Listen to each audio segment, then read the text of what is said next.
ನೋಡ್ರಿ, ಎರಡನೇದಾಗಿ 2 ಕೊರಿಂಥ ಪತ್ರಿಕೆ 1ನೇ ಅಧ್ಯಾಯ, 2 ಕೊರಿಂಥ ಪತ್ರಿಕೆ 1ನೇ ಅಧ್ಯಾಯ 3ನೇ ವಾಕ್ಯ.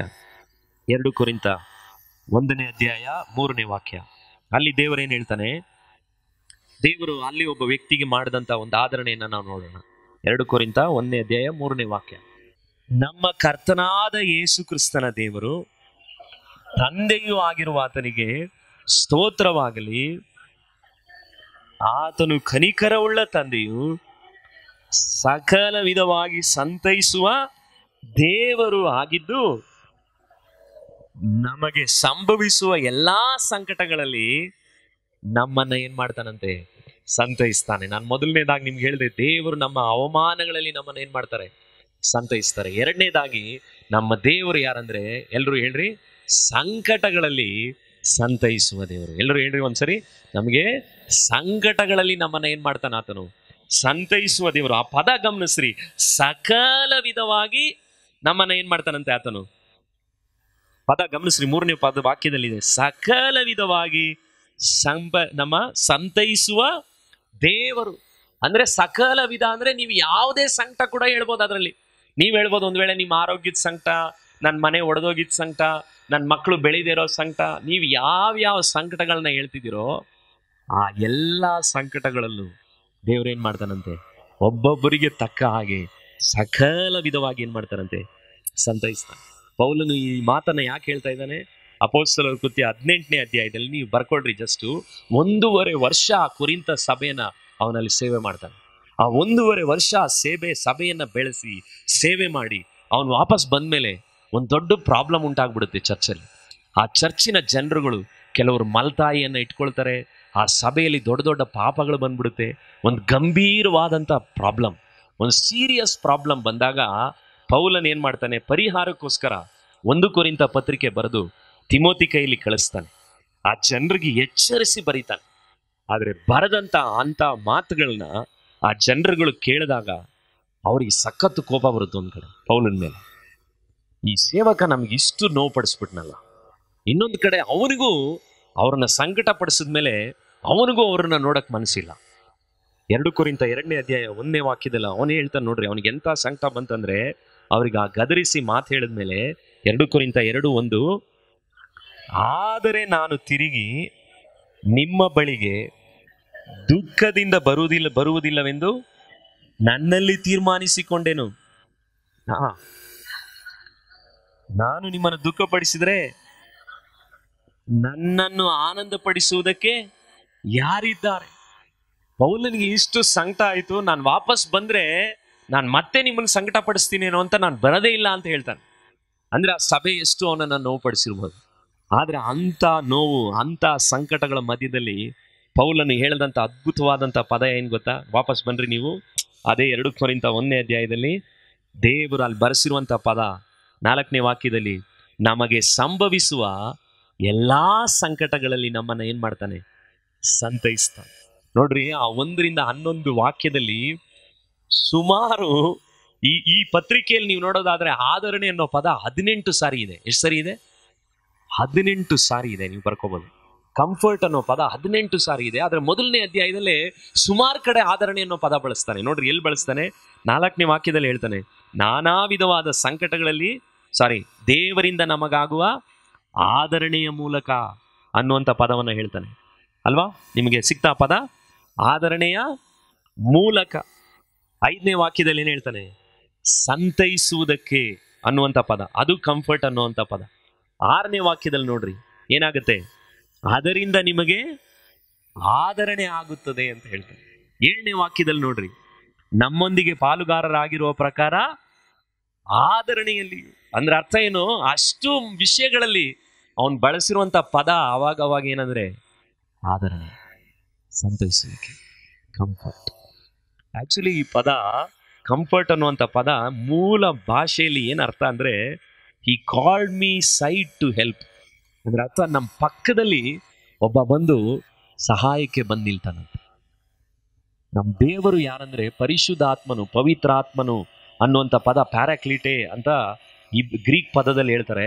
ಆ ಪದಕ್ಕೆ ನಿಜವಾದ ಅರ್ಥ ಏನಂದ್ರೆ, ನೀವು ತುಂಬಾ ಬಳಲಿ ಹೋದಾಗ ನಿಮ್ ಪಕ್ಕದಲ್ಲಿ ಬಂದು ನಿಮ್ಮನ್ನ ಏನ್ ಮಾಡ್ತಾರಂತೆ, ಆತನು ಬಲಪಡಿಸ್ತಾನೆ. ಆ ಪರಿಶುದ್ಧ ಆತ್ಮನು ನಿಮ್ಗೂ ನಮಗೂ ಎಂತವನು ಅಂದ್ರೆ, ನಿಮ್ಗೆ ಯಾವ್ದಾದ್ರು ಒಂದು ಸಂಕಟ ನೋವು ಬಂದಾಗ ನಿಮ್ಗೊಂದ್ ವೇಳೆ ಪಕ್ಕದಲ್ಲಿ ಇದ್ದವ್ರು ನೋಡ್ರಿ, 2-3 ವಾರದ ಹಿಂದೆ ನನಗೆ ದಿಢೀರಂತ ಹೊಟ್ಟೆ ಇದಾಯ್ತು. ಅದಾದ್ಮೇಲೆ ನಾನು ವಾಮಿಟ್ ಮಾಡ್ತಾನೆ ಇದ್ದೀನಿ. ಇದಕ್ ಮುಂಚೆನೂ ನಾನು ವಾಮಿಟ್ ಮಾಡಿದ್ದೀನಿ. ಆದ್ರೆ ಆ ವಾಮಿಟ್ ಮಾಡಿದಾಗ ಜೀವ ಹೋದಂಗ ಆಗೋದು. ನೋವು ನೀವು ಅನುಭವಿಸಿರ್ತೀರಲ್ಲ, ಫುಡ್ ಪಾಯ್ಸನ್ ಆದಾಗ ಎದೆ ಹಿಡ್ಕೊಂಡು ಇನ್ನೇನು ಹೋಯ್ತೇನೋ ಉಸಿರು ಅನ್ನೋ ತರ ಆಗುತ್ತೆ. ಆದ್ರೆ ಈ ಸರಿ ಮಾತ್ರ ನಾನು ವಾಮಿಟ್ ಆಗುವಾಗ ನಾನು ಹೆಂಡತಿ ಪಕ್ಕದಲ್ಲೇ ನಿಂತಿದ್ಲು. ಬೆನ್ನಿಂಗೆ ಏನ್ ಮಾಡ್ತಾ ಇದ್ಲು, ಸವರ್ತಾ ಇದ್ಲು. ಅವಳು ಸವರವಾಗ ನನ್ಗೆ ಏನ್ ಅನಿಸ್ತು ಅಂದ್ರೆ, ಜೀವ ಹೋಯ್ತಾ ಇಲ್ಲ. ಅದೇ ತರ ಮಾರನೇ ದಿನ 2-3 ದಿವಸ ಆದ್ಮೇಲೆ ನನ್ನ ಮಗ ಅವನು ಏನ್ ಮಾಡ್ತಾ ಇದ್ದಾನೆ. ಈಗ ನನಗ್ ಗೊತ್ತಾಯ್ತು, ವಾಮಿಟ್ ಮಾಡುವಾಗ ಒಬ್ಬನ್ನೇ ಏನ್ ಮಾಡಬಾರ್ದು, ಬಿಡಬಾರ್ದು. ನಾನು ಓಡೋಗಿ ಪಾಪ ಅವನಿಗೂ ಹೆಂಗ್ ಅನಿಸ್ತಾ ಇತ್ತು ಅಂದ್ರೆ, ಕಣ್ಣಲ್ಲಿ ಮೂಗಲ್ಲೆಲ್ಲ ಅನ್ನ ಬರ್ತಾ ಆ ಸಂಕಟ ಅವನ್ಗೆ ಹೇಳಕ್ ಆಗ್ತಾ ಇಲ್ಲ. ಆದ್ರೆ ನಾನು ಹೋಗಿ ನಿಂತು ಬರೀ ಬೆನ್ಸವ್ರಿದ್ದಷ್ಟೇ. ಅವನೊಳಗಡೆ ಏನ್ ಬಂತು, ಚೈತನ್ಯ. ನಾನು ನಿಮ್ಗೆ ಅರ್ಥ ಆಗುವಾಗ ಹೇಳ್ತೀನಿ, ನಮ್ಮ ದೇವರು ಯಾರಂದ್ರೆ, ನಮ್ಮನ್ನ ಅಂತ ಸಂಕಟಗಳ ಮಧ್ಯದಲ್ಲಿ ದೂರ ಹೋಗಲ್ಲ, ಪಕ್ಕ ಬಂದು ನಮ್ಮ ಬೆನ್ಸವ್ರ್ತಾರೆ, ನಮ್ಮ ಜೊತೆ ನಿಲ್ತಾರೆ. ಆದ್ರೆ ಅನೇಕ ಸಾರಿ ಮನುಷ್ಯರಿಗೂ ದೇವರಿಗೂ ವ್ಯತ್ಯಾಸ ಇದೆ. ಮನುಷ್ಯರು ಅನೇಕರು ತೋರಿಸೋದು ಸಿಂಪತಿ, ಅನುಕಂಪ. ಇದು ಅರ್ಥ ಮಾಡ್ಕೋಬೇಕು. ದೇವರು ಕೊಡೋದು ಆದರಣೆ, ಎರಡು ವ್ಯತ್ಯಾಸ. ನೋಡ್ರಿ, ಈ ವಾರದಲ್ಲಿ ಲಕ್ಷ್ಮಿ ಮಗ ಸ್ಕೂಲಿಗೆ ಹೋಗ್ಲಿಲ್ಲ. ನಾನು ಅವನ್ನ ಬೆಳಿಗ್ಗೆ ಗೌರ್ಮೆಂಟ್ ಸ್ಕೂಲಿಗೆ ಕರ್ಕೊಂಡು ಹೋಗಿ ಹೆಡ್ ಮಾಸ್ಟರ್ ಹತ್ರ ಹೋಗಿ ಸರಿ ಬೈಯಕ್ಕೆ ರೆಡಿ ಆದ್ರು ಹೆಡ್ ಮಾಸ್ಟರ್. ಆದ್ರೆ ಅವ್ರು ಬೈತಾರೆ, ಗದರ್ತಾರೆ ಅನ್ನೋದಕ್ಕೆ ಏನ್ ಮಾಡಿದೆ, ಇವ್ನು ಇಲ್ಲಿಂದ ಗಾಡಿ ಹತ್ತುವಾಗ್ಲೇನೆ ಇವ್ನಿಗೆ ಸಂಕಟ ಜಾಸ್ತಿ ಆಗ್ಬಿಡ್ತು. ನನ್ನ ಮನೆಗೆ ಬಂದು ಕುಳಿತು ಅವ್ನಿಗೊಂದು ಸ್ವಲ್ಪ ಅದು ಇದು ತೋರಿಸಿ ಅವ್ನ 9:30 ಅಲ್ಲಿ ಕರ್ಕೊಂಡು ಹೋಗ್ಬಿಡಕ್ಕೆ ಅವನ ಮೈಂಡ್ ನ ಪ್ರಿಪೇರ್ ಮಾಡ್ತಾ ಇದ್ದೀನಿ. ಇಷ್ಟು ಕಣ್ಗಳಲ್ಲಿ ಸಂಕಟ ತುಂಬಿಕೊಂಡಿರೋ ಸಂತೋಷ್ಗೆ ನಾನೇನ್ ಮಾಡಿದೆ, ದಿಢೀರ್ ಅಂತ ಬೈಕ್ ನಿಲ್ಲಿಸ್ದೆ, ಬೇಕ್ರಿ ಹತ್ರ ನಿಲ್ಸಿ 2 ಚಾಕ್ಲೇಟ್ ಕೊಡಿಸ್ದೆ. ಅವನ ಮೈಂಡ್ ನ ಪ್ರಿಪೇರ್ ಮಾಡಿದೆ. ಚಾಕ್ಲೇಟ್ ಎಲ್ಲ ಕೊಟ್ಟು ಹೆಡ್ ಮಾಸ್ಟರ್ ಹತ್ರ ಹೋಗಿ ಸರಿ ಬೈಸ್ಕೊಂಡ. ನಾನು ದಿಢೀರ್ ಅಂತ ಒಂದ್ ಮಾತು ಹೇಳಿದೆ, ನೋಡೋ ಸಂತು, ನೀನು ಹೋಗ್ಲಿಲ್ಲ ಅಂದ್ರೆ ಮುಂದಿನ ನಾಳೆಯಿಂದ ಸರ್ ಇವ್ನು ಇಲ್ಲಿ ಕೇಳಲಿಲ್ಲ ಅಂದ್ರೆ ಎದುರಿಸಕ್ಕೆ ಪೊಲೀಸ್ ಕರ್ಕೊಂಡು ಹೋಗ್ಬಿಡ್ತೀನಿ ಸರ್ ಅಂದೆ. ಅಯ್ಯೋ, ಅವ್ನ್ ಕಣ್ಣೀರ್ ನೋಡ್ಬೇಕಾಗಿತ್ತು ನಿಮಗೆ ಸಂಕಟ ಗೌರ್ಮೆಂಟ್ ಸ್ಕೂಲಲ್ಲಿ. ಆದ್ರೆ ಅವ್ನು ಅಳ್ತಾ ಮತ್ತೆ ಬಂದ, ಅವ್ನ ಮೈಂಡ್ ಡಿಸ್ಟ್ರಾಕ್ಷನ್ ಮಾಡಕ್ಕೆ ಮತ್ತೊಂದು ಹೇಳಿದೆ, ಸಂತು ಬ್ಯಾಗಲ್ಲಿ ಐತಲ್ಲ ಚಾಕ್ಲೇಟು ತಗೋ. ಆ ಕಡೆ ಬೈತಾನೂ ಇದ್ದೀನಿ, ಈ ಕಡೆ ಅವ್ನಿಗೆ ಏನ್ ಮಾಡ್ತಾ ಇದ್ದೀನಿ, ಚಾಕ್ಲೇಟ್ನ ಏನ್ ಮಾಡ್ತಾ ಇದ್ದೀನಿ, ನಾನು ಜ್ಞಾಪಿಸ್ತಾ ಇದ್ದೀನಿ. ಆದ್ರೆ ನಾನು ನಿಮ್ಗೆ ನಿಜವಾಗ್ಲೂ ಹೇಳ್ತೀನಿ, ಅದು ನಾವು ಅವನ ಮೈಂಡ್ನ ಡಿಸ್ಟ್ರಾಕ್ಟ್ ಮಾಡಕ್ಕೆ, ಗಮನನ ಬೇರೆ ಕಡೆ ಹರಿಸ್ಲಿಕ್ಕೆ ನಾವು ಮನುಷ್ಯರಿಗೆ ತೋರೋದು ಅನುಕಂಪ. ಇದನ್ನೇ ನಾವು ಯಾವಾಗಲೂ ಸಾಮಾನ್ಯವಾಗಿ ಜನರಿಗೆ ಮಾಡೋದು. ನಮ್ಮ ಮಕ್ಕಳ ಹತ್ತಾಗ ಅದು ಇದು ಕೊಟ್ಟು ಹೇಗಾದ್ರೂ ಮಾಡಿ. ಆದ್ರೆ ಅದು ಗಮನ ಸ್ವಲ್ಪ ಮಟ್ಟಕ್ಕೆ ಒಂದು ಸ್ವಲ್ಪ ಹೊತ್ತಿಗೆ ಮಾತ್ರನೇ ಜ್ಞಾಪಕ ಹೊರಟೋಗುತ್ತೆ. ಮತ್ತೆ ಜ್ಞಾಪಕ ಬಂದಾಗ ಆ ಸಂಕಟ ತಡೆಯಕ್ಕೆ. ಆದ್ರೆ ಇಲ್ಲಿ ಪೌಲನು ಬಳಸಿದಂತ ಪದ ಚಾಕ್ಲೇಟ್ ಕೊಟ್ಟು ನಾವು ತೋರುವಂತ ಅನುಕಂಪ ಅಲ್ಲ, ನಮ್ಮ ಪಕ್ಕದಲ್ಲಿ ನಿಂತು ನಮ್ಮನ್ನು ಬಲಪಡಿಸುವಂತ ಆದರಣೆ. ಅಂದ್ರೆ ನಾನು ಬರೀ ಚಾಕ್ಲೇಟ್ ಕೊಟ್ಟೆ, ಆದ್ರೆ ಅದೇ ಸಂತುಗೆ ಒಂದ್ ವೇಳೆ ಅವನ ಜೀವಿತದಲ್ಲಿ ಕುಗ್ಗುವಿಕೆ, ನೋವುಗಳು, ಸಂಕಟಗಳು ಹೆಚ್ಚಾಗಿ ಬಂದಾಗ ಅವ್ರ ತಾಯಿ ಲಕ್ಷ್ಮಿ ನೋಡ್ಕೊಂಡು ಪಕ್ಕದಲ್ಲಿ ನಿಲ್ತಾರಲ್ಲ, ಅದು ಆದರಣೆ. ಅದನ್ನ ಪಾಸ್ಟು ತೋರ್ಸಕ್ಕಾಗಲ್ಲ. ನಮ್ಮ ದೇವರು ಯಾರಂದ್ರೆ, ನಮಗೆ ಅನುಕಂಪ ತೋರೋ ದೇವರಲ್ಲ, ನಮ್ಗೇನ್ ಕೊಡುವ ದೇವರು, ಆದರಣೆ ಕೊಡುವಂತ ದೇವರು. ಅದಕ್ಕೆ ಪೌಲನು ಅವನ ಜೀವಿತದಲ್ಲಿ ಇದನ್ನ ಅನುಭವಿಸ್ಬಿಟ್ಟ. ಅದಕ್ಕೆ ಅವನು ಅವಾಗವಾಗ ಏನ್ ಹೇಳ್ತಾನಂದ್ರೆ, ದೇವರ ಆದರಣೆ ಮೂಲಕ ಅವನಿಗೆ ಆದಂತ ಸಂಕಟಗಳನ್ನೆಲ್ಲ ಹೇಳೋದಕ್ಕೆ ಮುಂಚೆ ಅವನ ಆದರಣೆಯನ್ನೇ ಹೇಳ್ತಾನೆ. ನೋಡ್ರಿ, ನನಗೆ ತಿಳಿದ ಹಾಗೆ ಅನೇಕ ಸ್ತ್ರೀಯರುಗಳು ನನ್ನನ್ನ ಬಲಪಡಿಸಿದ್ರು. ಆದ್ರೆ ಆ ಸ್ತ್ರೀಯರುಗಳಲ್ಲಿ ಮುಖ್ಯವಾದಂತ ಒಬ್ಬ ಸ್ತ್ರೀ ಅಂದ್ರೆ, ನಾನು ನಿಮಗೆ ತೋರಿಸ್ತೀನಿ, ಅವಳು ಜೋನಿ ಎರಿಕ್ಸನ್. ಆದ್ರೆ ಈ ಜೋನಿ ಎರಿಕ್ಸನ್ ಯಾರು, ನಾನು ನಿಮಗೆ ತೋರಿಸ್ತಾ ಇರುವಂತ ಈ ಹುಡುಗಿ ಏನ್ ಓಡಿಸ್ತಾ ಇದ್ದಾಳು, ಅವಳು ಕುದುರೆ ಓಡಿಸ್ತಿದ್ದಾಳು. ಅವಳು ಡೈವಿಂಗ್ ಮಾಡ್ತಾ ಇದ್ಲು ಸಮುದ್ರದ ಒಳಗಡೆ. ಅವಳಿಗೆ ಸ್ಪೋರ್ಟ್ಸ್ ಇಷ್ಟ. ಅವಳ ತಂದೆ ದೊಡ್ಡ ಬಾಕ್ಸರ್. ಅವತ್ತಿನ ಕಾಲದಲ್ಲಿ ಅನೇಕ ಸ್ಪೋರ್ಟ್ಸ್ಗಳನ್ನ ಮಾಡಿ ಧೈರ್ಯಶಾಲಿಯಾಗಿದ್ದವಳು. ಆದ್ರೆ ಅವಳ 17ನೇ ವಯಸ್ಸಿನಲ್ಲಿ ಅವಳು ಒಂದ್ ಕಡೆ ಸಮುದ್ರದ ಹತ್ರ ಹೋದಾಗ ಒಂದು ಆಟ ಆಡ್ತಾ ಡೈವ್ ಮಾಡ್ತಾಳೆ. ಅವಳು ಡೈವ್ ಮಾಡಿದ್ದೆ ಅಷ್ಟೇ 17ನೇ ವಯಸ್ಸಿನಲ್ಲಿ. ಗಮನ ಇಟ್ಟು ಕೇಳ್ರಿ, ಅವಳು ಬಿದ್ಲು. ಅದಾದ್ಮೇಲೆ ಅವಳ ಲೈಫ್ ಇವತ್ತು ಏನಾಗಿದೆ ಅಂದ್ರೆ, ಅವಳಿಗೆ 74 ವಯಸ್ಸು. ಹಿಂದಿನ ಅದೇ ಜೋನಿ ಎರಿಕ್ಸನ್ ಈಗ ನಿಮಗೆ ಕಾಣ್ತಾ ಇದೆಯಾ? ಈಗ ಅವಳು ಹೇಗಿದ್ದಾಳೆ? ಅವಳಿಗೆ ಕ್ವಾಡ್ರಿಪ್ಲೆಜಿಕ್ ಅನ್ನುವಂತ ಒಂದು ಕಾಯಿಲೆ ಬಂತು. ಆ ಕಾಯಿಲೆ ಎಂಥದ್ದು ಅಂದ್ರೆ ಅವಳು ಸಾಯೋವರೆಗೂ ಅವಳ ಕೈ ಕಾಲುಗಳಿಂದ ಅವಳು ಏನು ಮಾಡ್ಕೊಳಕ್ಕಾಗಲ್ಲ. 17ನೇ ವಯಸ್ಸಿನಲ್ಲಿ ಅವಳ ಕಾಲುಗಳಲ್ಲಿ ಬಲ ಹೋಯ್ತು, ಕೈಗಳಲ್ಲಿ ಬಲ ಹೋಯ್ತು. 2 ವರ್ಷ ಅವಳು ಹಾಸಿಗೆಲ್ಲೇ ಮಲಗಿದ್ಲಂತೆ. ಅವಳಿಗೆ ಕೋಪ ಬರುತ್ತೆ, ಆತ್ಮಹತ್ಯೆ ಮಾಡ್ಕೊಂಡು ಸಾಯಣ ಅನ್ಸುತ್ತೆ. ಅವಳ ಚರಿತ್ರೆ ಹೇಳುವಾಗ ಹೇಳ್ತಾಳೆ, ಅನೇಕ ಸಾರಿ ನನಗೆ ಈ ಬೆಡ್ನಲ್ಲಿ ಅವಳಿಗೆ ಆದಂತ ಹುಣ್ಣುಗಳನ್ನು ಅವಳೇ ಕೆರ್ಕೊಳಕ್ಕೂ ಆಗಲ್ಲ. ಅವಳಿಗೆ ದೇವರ ಮೇಲೆ ಕೋಪ ಬರುತ್ತೆ. ಯಾಕೆ ದೇವರು ನನ್ನನ್ನು ಹಾಸಿಗೆಯಲ್ಲಿ ಅನುಮತಿಸಿದ್ರು, ಯಾಕೆ ದೇವರು ನನಗಿಂತ ಸಂಕಟ ಕೊಟ್ರು. ಇದೆಲ್ಲ ಆದ್ಮೇಲೆ ಅವಳನ್ನ ಮದುವೆ ಆಗಿರೋದು ಕೆನ್ ಅನ್ನುವಂಥ ವ್ಯಕ್ತಿ. ಹೇಗೆ ಅವ್ರ ಮದುವೆ ಆಗ್ಲಿಕ್ಕೆ ಅವ್ರಿಗೆ ಮನಸ್ಸು ಬಂತು. ಅವಳು ಹೇಳ್ತಾಳೆ, ಆ ವ್ಯಕ್ತಿ ನನ್ನ ಮದುವೆ ಆಗ್ತೀನಿ ಅಂದಾಗ ನನಗೆ ನಂಬಲಿಕ್ಕೆ ಆಗ್ಲಿಲ್ಲ. ಯಾಕೆ ಹೇಳ್ತೀನಿ ಅಂದ್ರೆ ಅವಳ ಜೀವಿತದ ಇವತ್ತಿನವರೆಗೂ ಅವಳು ಡೈಪರ್ನಲ್ಲೇ ಅವಳ ಹಾಸಿಗೆ ಕಳಿಬೇಕು. ಅವಳ ಡೈಪರ್ನ ಅವಳು ಚೇಂಜ್ ಮಾಡ್ಕೊಳಕ್ಕಾಗಲ್ಲ. ಪ್ರತಿ ದಿವಸ ಅವಳು ಹೇಳ್ತಾಳೆ, ಬೆಳಿಗ್ಗೆ ಎದ್ರೆ ನನ್ನನ್ನು ಇಬ್ರು ನನಗೆ ಸರ್ವ್ ಮಾಡುವಂಥ ಹೆಂಗಸರುಗಳನ್ನ ನಾನು ಬೆಳಿಗ್ಗೆ ಎದ್ದು ಕರೆದು ನನ್ನ ಬಟ್ಟೆಗಳನ್ನೆಲ್ಲ ಅವ್ರು ತೆಗೆದು ನಾನು ಬೆತ್ತಲೆ ಮಾಡಿ ನನ್ನನ್ನು ಟ್ರೀಟ್ ಮಾಡುವಾಗ ನನಗೆ ಎವ್ರಿ ಡೇ ನನ್ನ ಜೀವಿತದಲ್ಲಿ ನಾನು ಯಾಕಾದ್ರೂ ಹುಟ್ಟಿದೀನೋ ಅನ್ನೋ ಮಟ್ಟಕ್ಕೆ ನೋವು. ಆದ್ರೆ ಜೋನಿ ಎರಿಕ್ಸನ್ ನಾನು ಹುಡುಕ್ದೆ, ನೀವು ಗೂಗಲಲ್ಲಿ ಹುಡುಕಿದ್ರೆ ಜೋನಿ ಎರಿಕ್ಸನ್ ಅಳ್ತಾ ಇರೋ ಫೋಟೋ ಎಲ್ಲೂ ಸಿಗ್ಲೇ ಇಲ್ಲ ನನಗೆ. ನೋಡ್ರಿ ಅವಳು ಫೋಟೋ ಹೆಂಗಿದ್ದಾಳೆ ಅವಳು, ಸಂತೋಷವಾಗಿದ್ದಾಳೆ. ಅದು ಕೂಡ ಇತ್ತೀಚೆಗೆ ಅವಳು ಅಂತ ಪರಿಸ್ಥಿತಿಯಲ್ಲಿ ಕ್ಯಾನ್ಸರ್ ಆದೋದ್ಲು. ಇಷ್ಟೆಲ್ಲ ನೋವು ಜೊತೆ ಮತ್ತೆ ಕ್ಯಾನ್ಸರ್ ಬಂದಿದೆ ಅವಳಿಗೆ. ಆದ್ರೆ ಅವಳ ಜೀವಿತದಲ್ಲಿ ಹೋಗ್ತಾ ನೀವು ನೋಡೋದಾದ್ರೆ ಅವಳು ಆ ಮಟ್ಟಕ್ಕಿದ್ದವಳು ಇವತ್ತು ಅವಳ ಬಾಯಿಯಿಂದ ಪೇಂಟಿಂಗ್ ಮಾಡ್ತಾಳೆ. ಅವಳ ಪೇಂಟಿಂಗ್ ಎಷ್ಟೋ ಹಣಕ್ಕೆ ಸೇಲ್ ಆಗುತ್ತೆ. ಅವಳ ಬಾಯಿಂದಲೇ ಅವಳು ಪೇಂಟಿಂಗ್ ಮಾಡೋದು. ಅವಳ ಜೀವಿತದಲ್ಲಿ ಅವಳ ದಿನ ಕಳೆದಂತೆ ಸಂಕಟಗಳು ಹೆಚ್ಚಾದಾಗ, ಅನೇಕ ಸಾರಿ ನಾನು ಸೋತು ಹೋದಾಗ ನಾನು ವಿಡಿಯೋಗಳನ್ನ ನೋಡೋದು ಯಾರ್ದು ಅಂದ್ರೆ ಜೋನಿ ಎರಿಕ್ಸನ್ದೆ.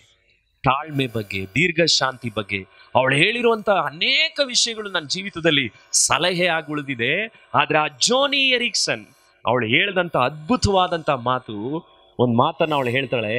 ಅವಳು ಹೇಳುವಂತ ಮಾತು ಇದು, ಅವಳು ಸಾಕಿ ಬೆಳೆಸ್ತಾ ಇರುವಂತ ಸಾವಿರಾರು ಜನರಿದ್ದಾರೆ. ಅವಳದು ಒಂದು ದೊಡ್ಡ ಸೇವೆ ಇದೆ, ಜೋನಿ ಅಂಡ್ ಫ್ರೆಂಡ್ಸ್ ಅಂತ. ನೀವು ಹೇಳ್ಬೋದು ಅವಳು ವೀಲ್ ಚೇರ್ ಬಂದಿದ್ರಿಂದ ಅವಳ ಜೀವನ ಹಾಳಾಯ್ತು ಅಂತ. ಅವಳೇನು ಹೇಳ್ತಾಳೆ ಗೊತ್ತಾ, ನನ್ನ ಸೇವೆ ಉಟ್ಕೊಂಡಿದ್ದೆ ನಾನು 17ನೇ ವಯಸ್ಸಿನಲ್ಲಿ ಡೈ ಹೊಡೆದು ಕಾಲು ಮುರ್ಕೊಂಡಾಗ, ನನ್ನ ಜೀವನ ಹೋದಾಗ ಅಂತ. ಇವತ್ತು 100 ಜನರಿಗೆ ಅವಳು ವೀಲ್ ಚೇರ್ ಕೊಡಿಸ್ತಾಳೆ. ಜೋನಿ ಅಂಡ್ ಫ್ರೆಂಡ್ಸ್ ಒಂದು ದೊಡ್ಡ ಸೇವೆ. ಆದ್ರೆ ಅವಳ ಮಾತೇನು ಗೊತ್ತಾ, ಅವಳು ಹೇಳ್ತಾಳೆ, He has chosen not to heal me, but to hold me. ದೇವರು ನನ್ನನ್ನು ಆರಿಸಿಕೊಂಡಿದ್ದು ಗುಣಪಡಿಸಲಿಕ್ಕಲ್ಲ, ಗಟ್ಟಿಯಾಗಿ ಹಿಡ್ಕೊಳ್ಳಿಕ್ಕೆ ಅಂತ ಹೇಳ್ತಾರೆ. ನಾವೆಲ್ಲ ಯೇಸು ಸ್ವಾಮಿ ನಂಬಿ ಬರ್ತಾ ಇರೋದು ಏನಕ್ಕೆ? ದೇವ್ರು ನಮ್ಮನ್ನ ಏನ್ ಮಾಡ್ಬೇಕು? ಗುಣಪಡಿಸ್ಬೇಕು. ಆದ್ರೆ ಅವಳೇನ್ ಹೇಳ್ತಾ ಇದ್ದಾಳೆ, ದೇವ್ರು ನನ್ನನ್ನು ಆರಿಸ್ಕೊಂಡಿದ್ದೇನಕ್ಕಲ್ಲ, ಗುಣಪಡಿಸ್ಲಿಕ್ಕಲ್ಲ, ಗಟ್ಟಿಯಾಗಿ ಹಿಡ್ಕೊಳ್ಳಿಕ್ಕೆ. ಎರಡನೇದಾಗ ಅವಳು ಏನ್ ಹೇಳ್ತಾಳೆ ಗೊತ್ತಾ, the more intense the pain, the closer is embrace. ನನಗೆ ಸಂಕಟ ಹೆಚ್ಚಿ, ಒತ್ತಡ ಹೆಚ್ಚಾದಾಗೆಲ್ಲ ದೇವರ ಸಂತೈಸುವಿಕೆಯ ಅಪ್ಪುಗೆ ನನಗೆ ಹೆಚ್ಚಾಗುತ್ತೆ ಅಂತ ಹೇಳ್ತಾಳೆ. ಗುಣಪಡಿಸ್ಲಿಲ್ಲ, ಗಟ್ಟಿಯಾಗಿ ಹಿಡ್ಕೊಂಡಿದ್ದಾನಂತೆ. ಸಂಕಟ ಹೆಚ್ಚಾದಾಗೆಲ್ಲ ದೇವರ ಸಂತೈಸುವಿಕೆ ಏನಾಗಿದೆಯಂತೆ, ನನಗೆ ಅಪ್ಪುಗೆ ಹೆಚ್ಚಾಗಿದೆ. ಅದಕ್ಕೆ ಇವತ್ತು ಬೆಳಗ್ಗೆ ನಾವು ಯಾರಾದ್ರೂ ಸಂಕಟಗಳಲ್ಲಿ ಹಾದು ಹೋಗ್ತಾ ಇದ್ರೆ ಒಂದನ್ನ ನಾವು ತಿಳಿಬೇಕು, ನಮ್ಗೊಂದು ನಂಬಿಕೆ ಬರ್ಬೇಕೇನಂದ್ರೆ, ನಮ್ಮ ಜೀವಿತದಲ್ಲಿ ನಾವು ಹಾದು ಹೋಗ್ತಾ ಇರುವಂತ ಸಂಕಟಗಳ ಮೇಲೆಲ್ಲ ನಮ್ಮ ಗಮನ ಹೋಗ್ಬೇಕಾಗಿರೋದು, ಅದನ್ನ ಮೀರಿ ಆದರಣೆ ಮಾಡುವಂತ ದೇವರ ಬಳಿಗೆ ನಮ್ಮ ಕಣ್ಗಳು ಹೋಗ್ಬೇಕು. ಆ ಆದರಣೆಯನ್ನ ದೇವರ ಹತ್ರ ಅನೇಕ ಜನರು ಹೊಂದ್ಕೊಳಕ್ ಹೋಗದೆ ಇರೋದ್ರಿಂದಲೇ, ಅವ್ರ ದೇವರ ಪಾದದಲ್ಲಿ ಅವುಗಳನ್ನ ಪಡ್ಕೊಳ್ದೇ ಇರೋದ್ರಿಂದಲೇ ನನ್ನ ಪ್ರಕಾರ ಅವ್ರು ಅನೇಕರಿಗೆ ಗಾಯಪಡಿಸ್ತಾ ಹೋಗ್ತಾರೆ. ಅವಳು ಸುಂದರವಾಗಿ ಇನ್ನೊಂದು ಮಾತನ್ನು ಹೇಳ್ತಾಳೆ, ಏನಂತ ಗೊತ್ತಾ, ನಾನು ಕಾಲಲ್ಲಿ ನಡೆದು, ನನಗೆ ಕಾಲಿದ್ದು ನಡೆದು ದೇವರು ಇಲ್ಲದೆ ಜೀವಿಸೋದಕ್ಕಿಂತ ನನಗೆ ಕಾಲಿಲ್ಲದೆ ವೀಲ್ ಚೇರ್ನಲ್ಲಿ ದೇವರ ಜೊತೆ ಇರೋದೇ ಉತ್ತಮ ಅಂತ ಹೇಳ್ತಾರೆ. ನಾವು ಆ ಮಾತನ್ನು ಹೇಳಿಕ್ ಸಾಧ್ಯನಾ? ದೇವ್ರು ಯಾಕೆ ವೀಲ್ ಚೇರಿಂದ ಎಬ್ಸಿಲ್ಲ ಅಂತ ನಾವು ಪ್ರಶ್ನೆ ಮಾಡ್ಬೋದು. ಆದ್ರೆ ಅವಳು ಹೇಳ್ತಾ ಇದ್ದಾಳೆ, ಎಷ್ಟೋ ಜನರಿಗೆ ಕಾಲಿದೆ, ಇವತ್ತು ಬೆಳಗ್ಗೆ ನಮಗೂ ನಿಮಗೂ ಕಾಲಿದೆ, ಆದ್ರೆ ಕಾಲಿದ್ದು ನಾವು ದೇವರಿಲ್ದೆ ನಡೀತಿದೀವ. ಅವಳು ಹೇಳ್ತಾ ಇದ್ದಾಳೆ, ನನಗೆ ಕಾಲಿಲ್ಲ, ಆದ್ರೆ ವೀಲ್ ಚೇರ್ನಲ್ಲಿ ಯಾರ ಜೊತೆ ನಡೀತಿದ್ದೀನಿ? ದೇವರ ಜೊತೆ ನಡೀತೀನಿ. ಈ ಮಾತುಗಳನ್ನೆಲ್ಲ ಒಬ್ಬ ವ್ಯಕ್ತಿ ಹೇಳಲಿಕ್ಕೆ ಹೇಗೆ ಸಾಧ್ಯ ಆಯ್ತಂದ್ರೆ, ಇಲ್ಲಿ ವಾಕ್ಯ ಹೇಳ್ದಾಗಿ ನೋಡ್ರಿ, 4ನೇ ವಾಕ್ಯದಲ್ಲಿ, 2 ಕೊರಿಂಥ 1ನೇ ಅಧ್ಯಾಯದ 4ನೇ ವಾಕ್ಯ ಓದ್ರಿ. ಏನ್ ಹೇಳ್ತಾ ಇದೆ ಆ ವಾಕ್ಯ? ನಮಗೆ ಸಂಭವಿಸುವ ಎಲ್ಲಾ ಸಂಕಟಗಳಲ್ಲಿ, ನೋಡ್ರಿ ಆ ಪದ ನೀವು ರೌಂಡ್ ಹಾಕೋಬೇಕು, ಎಲ್ಲಾ ಸಂಕಟಗಳಲ್ಲಿ, ಎಲ್ಲಾ ಸಂಕಟ, ಅದು ಯಾವುದೇ ವಿಧವಾದಂಥ ಸಂಕಟ ನೀವು ಹೇಳ್ಬೋದು, ಆದ್ರೆ ಎಲ್ಲಾ ಸಂಕಟಗಳಲ್ಲಿ ನಿಮ್ಮನ್ನ ಏನ್ ಮಾಡ್ತಾನಂತೆ? ಸಂತೈಸ್ತಾನೆ. ಹೀಗೆ ನಮ್ಗೇನಾಗುತ್ತಂತೆ? ದೇವರಿಂದ ಏನಾಗುತ್ತೆ? ನಮಗೆ ಆದರಣೆ ಆಗುವ ಮೂಲಕ. ಇವತ್ತು ಜೋನಿ ಎರಿಕ್ಸನ್ ನೀವು ನೋಡೋದಾದ್ರೆ ಕಾಣ್ತಿದ್ಯಾ ನಿಮ್ಗೆ? ಅದು ಬರೀ ಒಂದು ಫೋಟೋ ನಾನು ನಿಮ್ಗೆ ತೋರಿಸ್ತಾ ಇರೋದು. ಜೋನಿ ಎರಿಕ್ಸನ್ ಲಿಬರ್ಟಿ ಯೂನಿವರ್ಸಿಟಿ, ಸಾವಿರಾರು ಸ್ಟೂಡೆಂಟ್ಸ್ಗಳ ಮಧ್ಯದಲ್ಲಿ, ಸಾವಿರಾರು ಜನರುಗಳಿಗೆ ಅವಳು ಇವತ್ತು ಧೈರ್ಯ ಹಂಚ್ತಾಳೆ. ಇದೇ ವೀಲ್ ಚೇರ್ನಲ್ಲೇ ಅವಳು ಓಡಾಡಬೇಕಾಗಿರೋದು ಅವಳ ಜೀವನ ಎಲ್ಲ. ಇತ್ತೀಚೆಗೆ ಅವಳ ಬರ್ತ್ಡೇ ಕೂಡ ಆಯಿತು. ಆದರೆ ಅವಳ ಜೀವಿತದಲ್ಲಿ ಎಲ್ಲೂ ಮಾತುಗಳಲ್ಲಿ ಅವಳು ಒಂದನ್ನು ಮಾತ್ರ ಅವಾಗವಾಗ ಹೇಳ್ತಾಳೆ, ನನಗೆಲ್ಲ ಸಂಕಟಗಳಲ್ಲಿ ನನ್ನನ್ನು ಆಧರಿಸಿದ ದೇವರು ನಿಮ್ಮನ್ನು ಆಧರಿಸ್ತಾರೆ, ನಮ್ಮನ್ನು ಆಧರಿಸಿದ ದೇವರು ನಿನ್ನನ್ನು ಆಧರಿಸ್ತಾರೆ. ಯಾಕೆ ಹೇಳ್ತೀನಿ ಅಂದರೆ, ಸಂಕಟಗಳನ್ನು ಎದುರಿಸುವಂಥ ಒಂದು ಶಕ್ತಿ ದೇವರ ಮಕ್ಕಳಿಗಿದೆ. ಅದು ಯಾವಾಗ ಸಿಗುತ್ತೆ ಅಂದರೆ, ಆ ಸಂತೈಸುವ ದೇವರ ಹತ್ರ ನಾವೇನು ಮಾಡಬೇಕು? ಬರಬೇಕು. ಆ ಸಂತೈಸುವ ದೇವರ ಬಳಿಗೆ ನಮ್ಮನ್ನು ಬಿಟ್ಕೊಡ್ಬೇಕು. ಮತ್ತೆ ಪೌಲನು ಇದೇ ಪತ್ರಿಕೆಯಲ್ಲಿ ನೀವು ನೋಡೋದಾದ್ರೆ 2 ಕೊರಿಂಥ 7ನೇ ಅಧ್ಯಾಯ 6ನೇ ವಾಕ್ಯ, 2 ಕೊರಿಂಥ 7ನೇ ಅಧ್ಯಾಯ 6ನೇ ವಾಕ್ಯ, ಅಲ್ಲಿ ಪೌಲನ್ ಏನ್ ಹೇಳ್ತಾನೆ? ಆದರೆ ದೀನಾವಸ್ಥೆಯಲ್ಲಿರುವವರನ್ನು ಸಂತೈಸುವ ದೇವರು ತೀತನ ಬರುವಿಕೆಯಿಂದ ನಮ್ಮನ್ನ ಏನ್ ಮಾಡಿದ್ನಂತೆ? ಆತನು ಸಂತೈಸಿದನಂತೆ. ನೋಡ್ರಿ, ಪೌಲನು ಹೇಳ್ತಾ ಇದ್ದಾನೆ, ನನಗೆ ಮೊದಲನೇದಾಗ ನಾವು ನೋಡಿದ್ವಿ, ದೇವರು ಅವಮಾನಗಳಲ್ಲಿ ನಮ್ಮನ್ನ ಏನ್ ಮಾಡ್ತಾನೆ? ಸಂತೈಸ್ತಾನೆ. ಎರಡನೇದಾಗಿ ದೇವರು ನಮ್ಮನ್ನು ಯಾವ್ದ್ರಲ್ಲಿ ಸಂತೈಸ್ತಾನೆ? ಎಲ್ಲಾ ಸಂಕಟಗಳಲ್ಲಿ ಸಂತೈಸ್ತಾನೆ. ಆದ್ರೆ ಇಲ್ಲಿ ಮೂರನೇದಾಗಿ ದೇವರು ಯಾವಾಗ ನಮ್ಮನ್ನು ಸಂತೈಸ್ತಾನೆ? ದೀನಾವಸ್ಥೆಯಲ್ಲಿ ಇರುವಾಗ ದೇವರು ನಮ್ಮನ್ನ ಏನ್ ಮಾಡ್ತಾನೆ? ಸಂತೈಸ್ತಾನೆ. ಅವನಿಗೆ ಯಾಕೆ ಆ ದೀನಾವಸ್ಥೆಯ ಸ್ಥಿತಿ ಬಂತು ಗೊತ್ತಾ? ಅವನ ಜನರುಗಳಿಗೆ ವಾಕ್ಯ ಹೇಳಿದ್ರಿಂದ, ನಿಜವಾಗ್ಲೂ ಅದು ಇಂಗ್ಲಿಷ್ನಲ್ಲಿ ಹೆಂಗಿದ್ದಾರೆ? God who comforts the downcast, ಅಂದ್ರೆ ತಳ್ಳಲ್ಪಟ್ಟವ್ರನ್ನ, ನಿರಾಕರಿಸಲ್ಪಟ್ಟವ್ರನ್ನ ದೇವರ ಆಧರಣೆ ಮಾಡ್ತಾನಂತೆ. ಇವತ್ತು ದೀನಾವಸ್ಥೆಯಲ್ಲಿ ನಾವು ಒಬ್ಬೊಬ್ರು ಕೂಡ ಒಂದೊಂದು ದೀನಾವಸ್ಥೆಯಲ್ಲಿ ಇದ್ದೀವಿ. ಪೌಲನ ಸ್ಥಿತಿ ಆ 5ನೇ ವಾಕ್ಯದಲ್ಲಿ ನೋಡ್ರಿ ಏನ್ ಹೇಳ್ತಾನೆ? 7ನೇ ಅಧ್ಯಾಯ 5ನೇ ವಾಕ್ಯದಲ್ಲಿ ಪೌಲನ್ ಏನ್ ಹೇಳ್ತಾನೆ? ಅವನು ಏನ್ ಹೇಳ್ತಾನೆ? ನಾವು ಮೆಕದೋನ್ಯಕ್ಕೆ ಬಂದಾಗ ನಮ್ಮ ಮನಸ್ಸಿಗೆ ಏನಾಗ್ಲಿಲ್ಲ, ಏನು ಉಪಶಮನವಾಗ್ಲಿಲ್ಲ, ನಮ್ಗೇನು ಆದರಣೆನೇ ಆಗ್ಲಿಲ್ಲ. ಯಾಕೆ? ಎಲ್ಲಾ ವಿಷಯಗಳಲ್ಲಿ ಏನಿತ್ತಂತೆ? ನಮಗೆ ಸಂಕಟ ಇತ್ತು. ಹೊರಗೆ ಕಲಹ, ಒಳಗೆ ಭಯ. ಯಾಕೆ ಅವನಿಗೆ ಆ ರೀತಿಯಾದಂಥ ಭಯ ಇತ್ತು? ಯಾಕೆ ಅವನು ಜನರುಗಳಿಗೆ ಆ ರೀತಿ ಪತ್ರಿಕೆ ಬರೆದಾಗ ಅವ್ರಿಗೆ ಅವನ ಮೇಲೆ ಬೇಸರಗಳು ಉಂಟಾಯಿತು? ಆಕ್ಚುಲಿ ಪೌಲನು ನೀತಿವಂತನಾಗಿ ಸೇವೆ ಮಾಡ್ತಾನೆ. ಪೌಲನ ಸೇವೆಯ ವಿಷಯಗಳನ್ನ ನೀವು ಗಮನಿಸಿದ್ರೆ ಬೇರೆ ಯಾವ ಯೇಸು ಸ್ವಾಮಿಯ ನಂತರ ಪೌಲನ ಹಾಗೆ ನನಗೆ ತುಂಬಾ ಇನ್ಸ್ಪಿರೇಷನ್ ಆದಂಥ ವ್ಯಕ್ತಿ ಬೇರೆ ಯಾರು ಇಲ್ಲ. ಇದೇ ಕೊರಿಂಥ ಪತ್ರಿಕೆ ಇವತ್ತು ಬೆಳಿಗ್ಗೆ ಒಂದು ವಾಕ್ಯ ಓದ್ತಾ ಇದ್ದೆ. ಅವನಿಗೆ ಎಷ್ಟು ಧೈರ್ಯವಾಗಿ ಅವನು ಸೇವೆ ಮಾಡಿದ್ದಾನೆ ಅಂದ್ರೆ, 2 ಕೊರಿಂಥ 1:12 ಓದಿ, ಅವನು ಅವ್ರ ಮುಂದೆ ಹೆಂಗ್ ನಡ್ಕೊಂಡು ಜೀವಿಸಿದಾನೆ ಗೊತ್ತಾ? ನಾವು ಕೇವಲ ಮನುಷ್ಯ ಜ್ಞಾನವನ್ನು ಬಳಸದೆ ದೇವರ ಕೃಪೆಯನ್ನು ಆಶ್ರಯಿಸಿ ಆತನಿಂದ ಆಗುವ ಪವಿತ್ರತ್ವವು ನಿಷ್ಕಪಟತ್ವವು ಉಳ್ಳವರಾಗಿ ಈ ಲೋಕದಲ್ಲಿ ಮುಖ್ಯವಾಗಿ ನಿಮ್ಮ ವಿಷಯದಲ್ಲಿ ನಡೆಕೊಂಡವೆಂದು ನಮ್ಮ ಮನಸ್ಸು ನಮಗೆ ಸಾಕ್ಷಿ ಹೇಳುತ್ತದೆ. ಇದೇ ನಮಗಿರುವ ಉಲ್ಲಾಸ. ಕೊರಿಂಥ ಪತ್ರಿಕೆ ಅವ್ರಿಗೆ ಹೇಳ್ತಾ ಇದ್ದಾರೆ, ನಿಮ್ಮ ಮುಂದೆ ನಾವು ಸಿನ್ಸಿಯರ್ ಆಗಿ ನಡ್ಕೊಂಡ್ವಪ್ಪ, ನಿಮ್ಮ ಮುಂದೆ ನಾವು ಬಹಳ ಸಿಂಪಲ್ ಆಗಿ ನಡ್ಕೊಂಡ್ವಿ.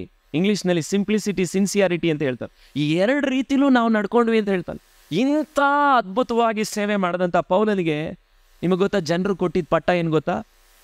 ಅವನು 2 ಕೊರಿಂಥಕ್ಕೆ ಬರುವಾಗ ಮುಂಚೆ ಏನಕ್ಕೆ ಈ ಪತ್ರಿಕೆ ಬರೆದಿದ್ದಾನೆ ಅಂದರೆ, ನಾನು ಬರುವಾಗ ಬೇರೆ ಯೂದಾಯದಲ್ಲಿ ಕೆಲವು ಸಭೆಗಳು ಕಷ್ಟದಲ್ಲಿದ್ದಾವೆ, ನಾನು ಬರೋ ಟೈಮಲ್ಲಿ ನೀವು ನಿಮ್ಮ ಸಭೆಯಿಂದ ಕಾಣಿಕೆಗಳನ್ನ ಎತ್ತಿಡ್ರಿ ಅಂತ ಹೇಳ್ದ.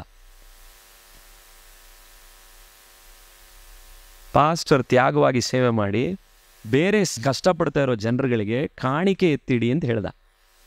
ತನಗಾಗೂ ಕೇಳಲಿಲ್ಲ, ತನ್ನ ಮಕ್ಕಳಿಗೆ ಅವನಿಗೆ ಕುಟುಂಬನೂ ಇಲ್ಲ. ಆದರೆ ಅಂಥವನು ಬೇರೆಯವ್ರಿಗೋಸ್ಕರ ಕೇಳಿದ್ದಾಗ ಸುಳ್ಳು ಬೋಧಕರುಗಳು ಪೌಲನ ಬಗ್ಗೆ ಏನು ಹೇಳಿದ್ರು ಗೊತ್ತಾ? ನಿಮ್ಮ ಪಾಸ್ಟರ್ ಪೌಲು ತಗೊಳ್ಳೋ ಕಾಣಿಕೆ ಎಲ್ಲ ಸೇವೆಗೆ ಯೂಸ್ ಮಾಡ್ತಾ ಇಲ್ಲ. ಯಾರಿಗೆ ಯೂಸ್ ಮಾಡ್ತಾ ಇದ್ದಾನೆ? ತನಗೆ ಯೂಸ್ ಮಾಡ್ತಾ ಇದ್ದಾನೆ ಅಂದರು. ಈ ಮಾತು ಒಂದು ವೇಳೆ ನೀವು ಸೇವೆ ಮಾಡಿದ್ರೆ, ಅಥವಾ ಇನ್ನೊಂದು ರೀತಿಯಲ್ಲಿ ನಾನು ನಿಮ್ಗೆ ಹೇಳೋದಾದರೆ, ಜನ ನಿಮ್ಮನ್ನು ಪ್ರೀತಿಸ್ತಾ ಇರೋ ಥರ ನಿಮ್ಗೆ ಅನಿಸುತ್ತೆ. ದಿಢೀರಂತ ಒಂದು ದಿವಸ ನಿಮಗೆ ಗೊತ್ತಾಗುತ್ತೆ ಅವನು ಪ್ರೀತಿಸ್ತಾ ಇರೋದು ನಮ್ಮನ್ನಲ್ಲ, ನಮ್ಮ ಹತ್ರ ಏನೋ ಪಡ್ಕೊಳ್ಳೋಕ್ಕೋಸ್ಕರ ಅಂತ ಅಂದಾಗ ನಿಮ್ಮ ಹೃದಯ ಎಷ್ಟು ಒಡೆದೋಗುತ್ತೆ. ನಿಮಗೆಲ್ಲ ಅನುಭವ ಸ್ವಲ್ಪ ಮಟ್ಟಕ್ಕೆ ಆಗಿರುತ್ತೆ. ಅದೊಂದು ಸಾಧಾರಣ ವಿಷಯ ಅಲ್ಲ ಅದು. ಜನ ನನ್ನ ಹತ್ರ ಇಷ್ಟು ದಿವಸ ಇದ್ದಿದ್ದು, ಇಷ್ಟು ಜೊತೆ ನಾನು ದಿವಸ ಇದ್ದಿದ್ದು, ದಿಢೀರಂತ ಒಂದು ದಿವಸ ಅವನು ಯಾಕಾಗಿ ನಡ್ಕೊತಾ ಇದ್ದಾರೆ ಅಂದರೆ ಅವ್ರು ನಮಗಾಗಿ ಪ್ರೀತಿಸ್ತಾ ಇಲ್ಲ, ನಮ್ಮ ಹತ್ರ ಏನೋ ಪಡ್ಕೊಳ್ಬೇಕು ಅಂತ ಪ್ರೀತಿಸಿದ್ರು. ನಿಜವಾಗ್ಲೂ ಪೌಲನ ಹಾದೋದಂಥ ಪರಿಸ್ಥಿತಿಯನ್ನು ನೀವು ಅರ್ಥ ಮಾಡ್ಕೊಂಡ್ರೆ ಅವನು ಯಾಕೆ ಆ ದೀನಾವಸ್ಥೆಯಲ್ಲಿರುವಂಥ ಸ್ಥಿತಿ ಅಂತ ಹೇಳ್ತಾನೆ ಅಂದರೆ, ಪೌಲನಿಗೆ ಆ ವಿಶ್ವಾಸಿಗಳು ಅವರ ಹೃದಯದಲ್ಲೇ ಜಾಗ ಕೊಟ್ಟಿಲ್ಲ.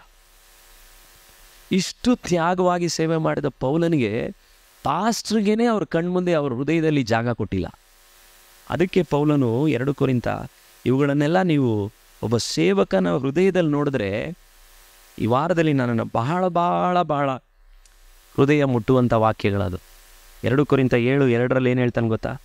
ಅವನೇನಂತ ಕೇಳ್ತಾನೆ, ನಿಮ್ಮ ಹೃದಯಗಳಲ್ಲಿ ನಮಗೆ ಏನು ಕೊಡ್ರಿ? ಸ್ಥಳ ಕೊಡ್ರಿ. ಒಂದೊಂದು ಸರಿ ನಾನು ಭಾಳ ಪ್ರೀತಿಯಿಂದ ಕಣ್ಣೀರು ಸುರಿಸಿ ನಿಮ್ಮ ಮನೆಗಳಿಗೆ ಬಂದು ವಾಕ್ಯಗಳನ್ನ ಹೇಳ್ತೀನಿ.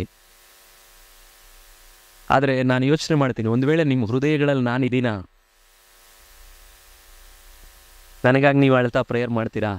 ನಿಮಗಾಗಿ ನಾನು ಅಳ್ಬೋದು, ನಿಮಗಾಗಿ ನಾನು ಪ್ರಾರ್ಥನೆ ಮಾಡ್ಬೋದು. ನಿಮ್ಮ ಹೃದಯದಲ್ಲಿ ನನಗೆ ಸ್ಥಳ ಇದೆಯಾ ಅಂದರೆ ನಾನು ನಿಮ್ಗೆ ಅರ್ಥ ಆಗುವಾಗ ಹೇಳ್ತಿದ್ದೀನಿ. ಪೌಲನು ಹೇಳ್ತಿದ್ದಾನೆ, ನಿಮ್ಮ ಹೃದಯಗಳಲ್ಲಿ ನಮಗೆ ಜಾಗ ಕೊಡ್ರಿ.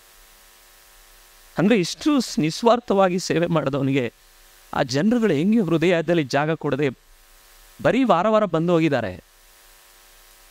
ಅವ್ರ ಹೃದಯದಲ್ಲಿ ಅವ್ರ ಪಾಸ್ಟರ್ ಮೇಲೆ ಅವ್ರಿಗೆ ಪ್ರೀತಿನೇ ಇಲ್ಲ. ಆದರೆ 2ನೇ ವಾಕ್ಯದಲ್ಲಿ ಅವ್ನು ನೋಡ್ರಿ ಏನು ಹೇಳ್ತಾನೆ, ನಾವು ನಿಮ್ಮಲ್ಲಿ ಯಾರಿಗೂ ಅನ್ಯಾಯ ಮಾಡಲಿಲ್ಲ, ಯಾರನ್ನೂ ಕೆಡಿಸಲಿಲ್ಲ, ಯಾರನ್ನೂ ಏನು ಮಾಡಲಿಲ್ಲ? ವಂಚಿಸಲಿಲ್ಲ, ಯಾರನ್ನೂ ವಂಚಿಸಲಿಲ್ಲ. ನನ್ನ ಸೇವೆಯಲ್ಲೇ ನಾನು ಭಾಳ ಕಷ್ಟಪಟ್ಟಿರೋದು ಅಂದರೆ ಒಂದೇ ಒಂದು ವಿಷಯಕ್ಕೆ, ಅದೇನೆಂದರೆ ಹಣದ ಆಸೆ ಉಳ್ಳವನು ಅಂತ ನನಗೆ ಯಾರೂ ಹೇಳ್ಬಾರ್ದು.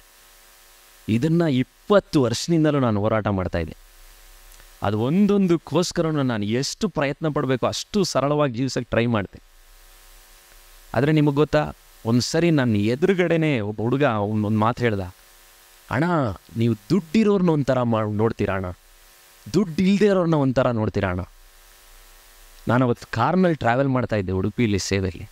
ಆದರೆ ಆ ಮಾತು ಈಟಿ ತೊಗೊಂಡು ಒಂದು ಚುಚ್ಚಿಲ್ಲ ಅಷ್ಟೇ. ಯಾಕಂದರೆ ನಾನು ಬಡವರನ್ನೇ ಹೆಚ್ಚು ಇಷ್ಟಪಟ್ಟು ಪ್ರೀತಿಸೋಕ್ಕೆ ಟ್ರೈ ಮಾಡಲಿಕ್ಕೆ ಪ್ರಯತ್ನ ಮಾಡೋನು. ಆದರೆ ನನ್ನ ಸೇವೆಯಲ್ಲಿ ಇದುವರೆಗೂ ನಾನು ಮಾಡಿರುವಂಥ ಸೇವೆಗಳಲ್ಲಿ ಹೆಚ್ಚು ಶ್ರೀಮಂತರುಗಳಿಗಿಂತಲೂ ಬಡವರುಗಳ ಮನೆಗಳಿಗೆ ಹೋಗಿದ್ದೀನಿ, ಬಡವರ ಮಧ್ಯೆ ಬದುಕಲಿಕ್ಕೆ ಪ್ರಯತ್ನ ಮಾಡಿದ್ದೀನಿ. ಆದರೆ ಈ ಪದವನ್ನು ಒಬ್ಬ ಹುಡುಗ ನನಗೆ ಹೇಳಿದಾಗ ನನಗೆ ಆದಂಥ ನೋವು ಸ್ವಲ್ಪ ಮಟ್ಟಕ್ಕೆ ಪೌಲನ್ನು ನಾನು ಅರ್ಥ ಮಾಡ್ಕೋಬೋದು. ಇನ್ನೊಬ್ಬ ವ್ಯಕ್ತಿ ನನ್ನ ಹಿಂದೆ ಹೇಳಿದ್ರು, ಅದು ನನ್ನ ಕಿವಿಗೆ ಬಿತ್ತು. ಅಣ್ಣನಿಗೆ ಚರ್ಚ್ ಕಟ್ಟಾದ್ಮೇಲೆ ಹಣದಾಸೆ ಬಂದ್ಬಿಟ್ಟಿದೆ. ನಾನು ನಿಮ್ಗೆ ಹೇಳ್ತಾ ಇದ್ದೀನಿ, ಆ ಮಾತುಗಳು ನಿಜವಾಗಲು ಇಲ್ಲಿ ನೋಡ್ರಿ, ಪೌಲನು ನಮ್ಗೆ ಅರ್ಥ ಆಗುವಾಗ ಹೇಳ್ತಿದ್ದೀನಿ. ಆದರೆ ಪೌಲನ್ ಹೆಂಗೆ ಪ್ರೂವ್ ಮಾಡೋದು ಅವ್ರಿಗೆ? ನಾನು ಹಂಗೆ ಬದುಕಿಲ್ಲ ಅಂತ ಪ್ರೂವ್ ಮಾಡೋದು ಹೇಗೆ?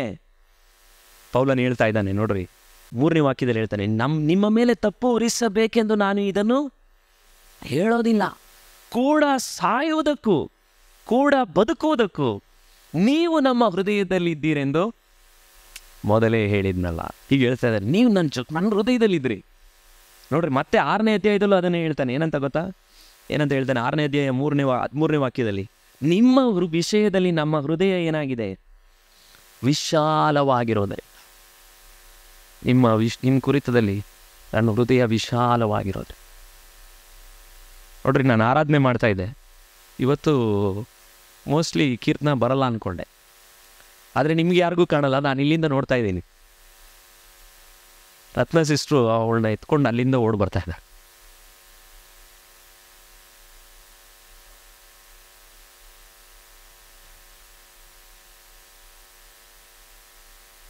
ಒಂದೊಂದು ಸಾರಿನೂ ನಿಮ್ಮ ಭಾನುವಾರ ನಿಮ್ಮನ್ನು ನೋಡಬೇಕಂತ ನನ್ನ ಹೃದಯ ಎಷ್ಟು ಬಯಸುತ್ತೆ ಅನ್ನೋದು ನಿಮಗೆ ಗೊತ್ತಾಗ್ತದೆ. ಯಾಕಂದರೆ ಪೌಲನ್ ಹೇಳ್ತಾನೆ, ಇದೆಲ್ಲ ಸುಮ್ಮನೆ ಬರೆದಿರೋ ಲೈನ್ ಅಲ್ಲ ಇದು. ಪೌಲನ್ ಸಭೆನ ಆ ಮಟ್ಟಕ್ಕೆ ಪ್ರೀತಿಸ್ತಾ, ಜನರನ್ನ ಆ ಮಟ್ಟಕ್ಕೆ ಪ್ರೀತಿಸ್ತಾ, ಅವ್ರನ್ನ ಎದುರು ನೋಡ್ದ. ಆದರೆ ಅವನ ಬಗ್ಗೆ ಅಷ್ಟು ಕೆಟ್ಟದಾಗಿ ಹೇಳಿದ್ರು ಕೂಡ ಸಾಯೋದಕ್ಕೆ ಸಿದ್ಧ ಅಂತ ಹೇಳ್ತಾನೆ. ಆದರೆ ಅಂಥ ಪೌಲನು ಅವನು ಅವ್ರ ಬಗ್ಗೆ ಹೆಮ್ಮೆಯಾಗಿ ಹೇಳ್ಕೊಂಡಿದ್ದಾನೆ ಗೊತ್ತಾ? 4ನೇ ವಾಕ್ಯದಲ್ಲಿ ಏನು ಹೇಳ್ತಾನೆ ಗೊತ್ತಾ? ನಿಮ್ಮಲ್ಲಿ ನನಗೆ ಏನು ಹೇಳ್ತಾನೆ? 2 ಕೊರಿಂಥ 7:4 ನಿಮ್ಮಲ್ಲಿ ನನಗೆ ಬಹಳ ಭರವಸೆ ಉಂಟು. ನಿಮ್ಮ ವಿಷಯದಲ್ಲಿ ನನ್ನ ಉತ್ಸಾಹ ಬಹಳ. ನಿಮ್ಮ ಬಗ್ಗೆ ನನಗೆ ಜಾಸ್ತಿ ಇಂಟ್ರೆಸ್ಟ್ ಇದೆ, ನನಗೆ ಆಸೆ ಇದೆ. ನೋಡ್ರಿ, ಪೌಲ ಸಭೆ ಬಗ್ಗೆ ಹೊಗಳ್ತಾನೆ, ಆದರೆ ಸಭೆ ಜನ ಪೌಲನಿಗೆ ಈಟಿ ತಗೊಂಡು ಚುಚ್ತಿದ್ದಾರೆ. ಹೇಗಿರ್ಬೋದು ಆ ಸಂಕಟ? ನೀವೇ ಒಬ್ಬ ವ್ಯಕ್ತಿಗೆ ಎಷ್ಟೆಲ್ಲ ಹೆಲ್ಪ್ ಮಾಡ್ತೀರಾ, ಆದರೆ ಆ ವ್ಯಕ್ತಿ ನಿಮ್ಮ ಬಗ್ಗೆ ಹಿಂದೆ ಸಂಕಟವಾಗಿ ಮಾತಾಡ್ತಾ ಇದ್ದಾರೆ. ಅರ್ಥ ಆಯ್ತಾ? ನಾನು ನಿಮ್ಗೆ ಯಾಕೆ ಹೇಳ್ತಿದ್ದೀನಿ ಅಂದರೆ, ಪೆಟ್ರೋಲ್ನ ಉಳಿಸೋಕ್ಕೆ CT100ನ ಮತ್ತೆ ಓಡಿಸೋಕ್ಕೆ ಸ್ಟಾರ್ಟ್ ಮಾಡಿದ್ದೀನಿ ನಾನು. ಆ ಗಾಡಿ ನಾನು ಯಾಕೆ CT100 ಈಗ ಓಡಿಸೋಕ್ಕೆ ಸ್ಟಾರ್ಟ್ ಮಾಡಿದ್ದೀನಿ ಅಂದರೆ, ಆ ಪೆಟ್ರೋಲ್ ಉಳಿದ್ರೆ ನಮಗೆ ಭಾನುವಾರ ಸ್ವಲ್ಪ ಪೆಟ್ರೋಲ್ಗೆ ಹೆಲ್ಪ್ ಆಗುತ್ತೆ ಅಂತ ಆದಾಯ ಮಾಡೋಕ್ಕೆ ಸ್ಟಾರ್ಟ್ ಮಾಡ್ತಾ ಇದ್ದೀನಿ ನಾನು. ಹೆಮ್ಮೆಯಿಂದ ಇದನ್ನ ಹೇಳ್ತಾ ಇಲ್ಲ. ಪೌಲನಿಂದ ನಾನು ಕಲಿತಂಥ ಅನೇಕ ವಿಷಯಗಳಿದೆ. ಯಾಕಂದರೆ ಅವನೊಬ್ಬ ತಂದೆ ರೀತಿಯಲ್ಲಿ ಯೋಚನೆ ಮಾಡ್ತಿದ್ದ.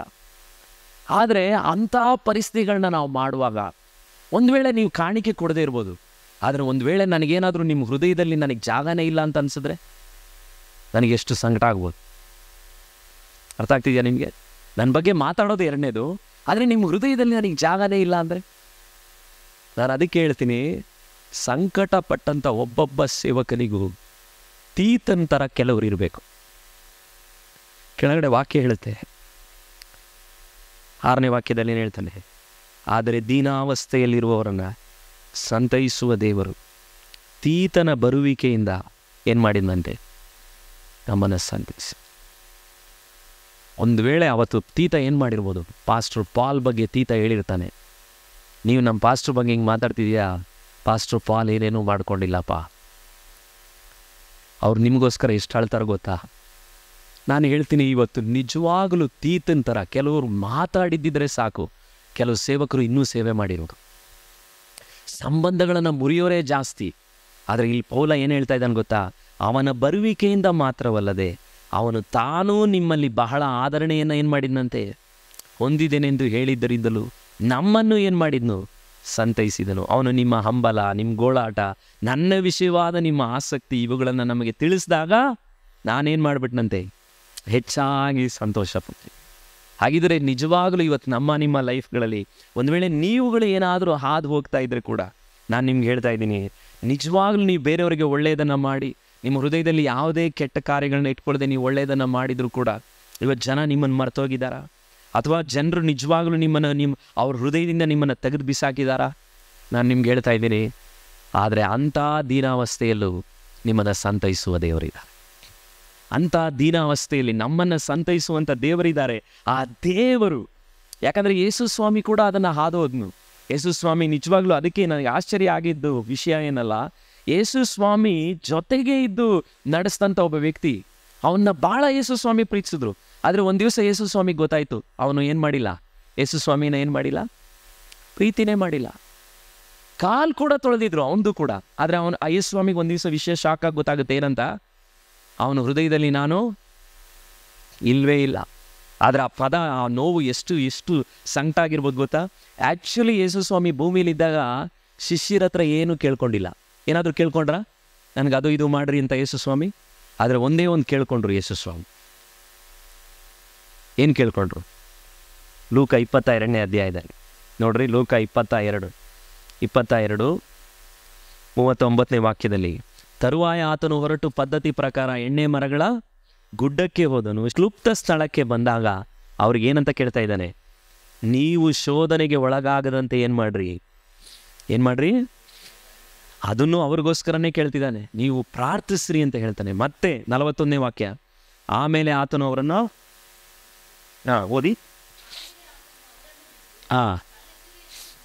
ಹೋಗಿ ಮೊಣಕಾಲೂರಿ, ತಂದೆಯೇ ನಿನಗೆ ಇಷ್ಟವಿದ್ದರೆ, ಅದು ಯೇಸು ಸ್ವಾಮಿ ತನ್ನ ಲೈಫ್ನಲ್ಲೇ ಕಡೆಯದಾಗಿ ಆದೋದಂಥ ದೀನಾವಸ್ಥೆ. ಯಾಕಂದರೆ ಇಡೀ ಜನರ ಪಾಪದ ಒಂದು ಕೋಪವನ್ನು ಆ ಪಾತ್ರೆ ಬಂದು ಸಾಧಾರಣ ಪಾತ್ರೆ ಅಲ್ಲ, ಇಲ್ಲಿ ಚೇರ್ನಲ್ಲಿ ಕುಳಿತಿರುವಂಥ ನಿಮ್ಮೆಲ್ಲರ ಕೋಪವನ್ನು ಅವತ್ತು ಯೇಸು ಸ್ವಾಮಿಯ ಮೇಲೆ ತಂದೆಯಾದ ದೇವರು ಶಿಲುಬೆ ಮೇಲೆ ಹಾಕ್ದ. ಅದಕ್ಕೆ ಆ ಪಾತ್ರೆ ಬರೀ ಕಷ್ಟ ಅಂತ ತಿಳ್ಕೊಬಾರ್ದು. ಇವತ್ತು ಇಲ್ಲಿ ಕುಳಿತಿರುವಂಥ ಚೇರ್ನಲ್ಲಿ ಕುಳಿತಿರುವಂಥ ನಿಮ್ಮ ಒಬ್ಬೊಬ್ಬರ ಮೇಲೆ ಹಾಕಬೇಕಾಗಿರುವಂಥ ಕೋಪ, ಆ ಕೋಪದ ಪಾತ್ರೆ, ನೀವು ಮಾಡಿರುವಂಥ ದ್ರೋಹ, ನಾನು ಮಾಡಿರುವಂಥ ದ್ರೋಹ, ಆ ಇಡೀ ಪಾಪ ದ್ರೋಹಗಳೆಲ್ಲ ಅವತ್ತು ಆ ಪಾತ್ರೆಯಲ್ಲಿದೆ. ಒಂದು ವೇಳೆ ಯೇಸು ಸ್ವಾಮಿಗೆ ಏನು ಅನಿಸಿದೆ ಅಂದರೆ, ಆ ಪಾತ್ರೆನ ಅವ್ರ ಕೈಯಲ್ಲಿ ಒತ್ಕೊಳ್ಳೋಕ್ಕೆ ಆಗಲ್ಲ. ಅಂಥ ಸಂಕಟದಲ್ಲಿ ಯೇಸು ಸ್ವಾಮಿ ಕೇಳ್ಕೊತಾ ಇದ್ದಾರೆ, ಒಂದು ಸ್ವಲ್ಪ ನನಗೋಸ್ಕರ ನೀವು ಪ್ರಾರ್ಥನೆ ಮಾಡ್ರಿ. ಅದು ದೀನಾವಸ್ಥೆಯ ಪರಮಾವಧಿ. ಅದು ಅಂಥ ಲೋಲಿ ಸ್ಟೇಟ್ ಯಾರಿಗೂ ಬಂದಿಲ್ಲ ನೋಡ್ರಿ. ಒಬ್ರು ಸಣ್ಣ ಸಂಕಟನ ನೀವು ಉತ್ಕೊಂಡ್ರೇನೆ ನಿಮ್ಮ ಮನಸ್ಸು ಒತ್ತಡ ತಡೆಯಲ್ಲ ಅಂದರೆ, ಅವತ್ತು ಇಡೀ ಜಗತ್ತಿನ ಪಾಪದ ಪಾತ್ರೆಯನ್ನು, ಆ ಕೋಪದ ಪಾತ್ರೆಯನ್ನು ಯೇಸು ಸ್ವಾಮಿ ಒತ್ಕೊಂಡು, ಅದಕ್ಕೆ 44ನೇ ವಾಕ್ಯದನು ಅವನು ಎಷ್ಟು ಮಟ್ಟಕ್ಕೆ ಒತ್ತಡ ಬಂತಂದರೆ ಆತನು ಮನೋವ್ಯಥೆ ಉಳ್ಳವನಾಗಿ ಮನಸ್ಸು ವ್ಯಥೆ ಆಗ್ಬಿಡ್ತು. ಇನ್ನೂ ಆಸಕ್ತಿಯಿಂದ ಪ್ರಾರ್ಥಿಸ್ತಿರಲಾಗಿ ಆತನ ಬೆವರು ಹೇಗೆ ಬೀಳ್ತಾ ಇದೆ, ಭೂಮಿಗೆ ಬೀಳುತ್ತಿರುವಂಥ ರಕ್ತದ ದೊಡ್ಡ ಹನಿಗಳೋಪಾದಿಯಲ್ಲಿ ಬಿತ್ತು. ಹಂಗಿದ್ರೆ ಅದು ಬಿದ್ದಂಥ ಜಾಗ ಯಾವುದು? ಗೆತ್ಸೆಮನೆ. ಅಲ್ಲಿ ಯೇಸು ಸ್ವಾಮಿ ಕಡೆಯ ಲೋ ಸ್ಟೇಟ್ನಲ್ಲಿ ನಿಂತಿದ್ದಾನೆ. ಗೆತ್ಸೆಮನೆ ಅಂದರೆ ಅರ್ಥ ಆಯಿಲ್ ಪ್ರೆಸ್ ಅಂತ, ಎಣ್ಣೆನ ಜಜ್ಜೋ ಜಾಗ. ಆ ಜಾಗದಲ್ಲಿ ಈಗ ಯಾರು ಜಜ್ಜಲ್ಪಡ್ತಾ ಇದ್ದಾರೆ? ಯೇಸು ಸ್ವಾಮಿ. ಆ ಪಾತ್ರೆನ ಅವ್ರ ಕೈಯಲ್ಲಿ ಹೊತ್ಕೊಳ್ಳೋಕ್ಕೆ ಆಗಲ್ಲ. ಅದಕ್ಕೆ ಇವತ್ತು ಯಾರೆಲ್ಲ ನೀವು ಕೂಗ್ತಿರಲ್ಲ, ದೇವರೇ ನನಗೆ ಈ ಸಂಟ ನನ್ನ ಕೈಯಲ್ಲಿ ಹೊರಕ್ಕಾಗಲ್ಲ, ನನಗೆ ಈ ವೇದನೆ ಹೊರಕ್ಕಾಗಲ್ಲ ಅಂತ ಯಾವಾಗೆಲ್ಲ ಕೂಗ್ತಿರೋ, ನಿಮ್ಮ ನೋವನ್ನ ಅರ್ಥ ಮಾಡ್ಕೊಳ್ಳೋಕೆ ದೇವರಿಂದ ಆಗುತ್ತೆ. ಯಾಕಂದರೆ ಅವತ್ತು ಆ ನೋವನ್ನು ಯಾರು ಹತ್ಕೊಂಡಿದ್ರೆ ಯೇಸು ಸ್ವಾಮಿ ಹೊತ್ಕೊಂಡೆ. ಆದರೆ ಅವತ್ತಲ್ಲಿ ನಡೆದಂಥ ಸಂಗತಿ ಅದ್ಭುತವಾದಂಥ ಒಂದು ಸಂಗತಿ. ಯೇಸು ಸ್ವಾಮಿಗೆ ಬದುಕಿರುವವರೆಗೂ ಆತನ ಅಂಥ ಸಹಾಯ ಬೇಡ ಇರಲಿಲ್ಲ.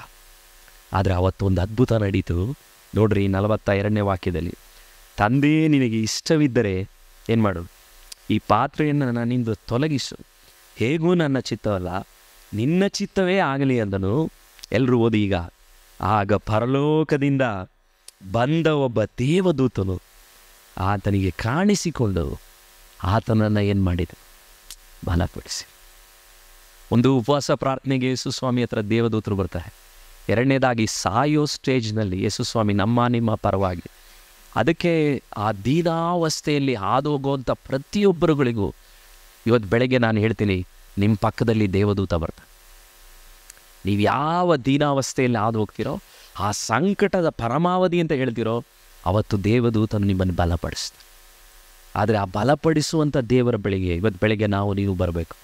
ನಮ್ಮ ಕಣ್ಗಳನ್ನು ಮುಚ್ಚಿ ನಾವು ದೇವರ ಹತ್ರ ಕೇಳೋಣ. ಒಂದು ವೇಳೆ ನಿಮ್ಮ ಜೀವಿತಗಳಲ್ಲಿ ಇವತ್ತು ಬೆಳಗ್ಗೆ ನೀವು ಯಾವುದಾದ್ರೂ ಅವಮಾನಗಳಲ್ಲಿ ಹಾದು ಹೋಗ್ತಿದ್ದೀರಾ, ಯಾವುದಾದ್ರೂ ಸಂಕಟಗಳಲ್ಲಿ ನೀವು ಹಾದು ಹೋಗ್ತಿದ್ದೀರಾ, ಒಂದು ವೇಳೆ ಜನರು ನಿಮ್ಮನ್ನು ಪ್ರೀತಿಸಿದ್ರು, ನೀವು ಅವರನ್ನು ಪ್ರೀತಿಸಿದ್ರು, ಅವರ ಹೃದಯದಲ್ಲಿ ನಿಮಗೆ ಜಾಗ ಇಲ್ಲ ಅಂತ ನಿಮಗೆ ಇವತ್ತು ಅನ್ನಿಸ್ತಿದೆಯಾ? ಒಂದು ವೇಳೆ ಮಾರ್ಗ ಎಲ್ಲಿ ಹೋಗುತ್ತೆ, ನಾನೇನು ನೆಕ್ಸ್ಟ್ ಮಾಡಬಲ್ಲೆ ಅನ್ನುವಂಥ ಭಯದಲ್ಲಿ ಇವತ್ತಿದ್ದೀರಾ? ನಾನು ಹೇಳ್ತೀನಿ, ಒಬ್ಬ ಸಂತೈಸುವ ದೇವ, ಅವಮಾನಗಳಲ್ಲಿ ನಿಮ್ಮನ್ನು ಸಂತೈಸುವ ದೇವರಿಲ್ಲ. ಸಕಲ ವಿಧವಾಗಿ ಸಂಕಟಗಳಲ್ಲಿ ನಮ್ಮನ್ನು ಸಂತೈಸುವ ದೇವರಿಲ್ಲ.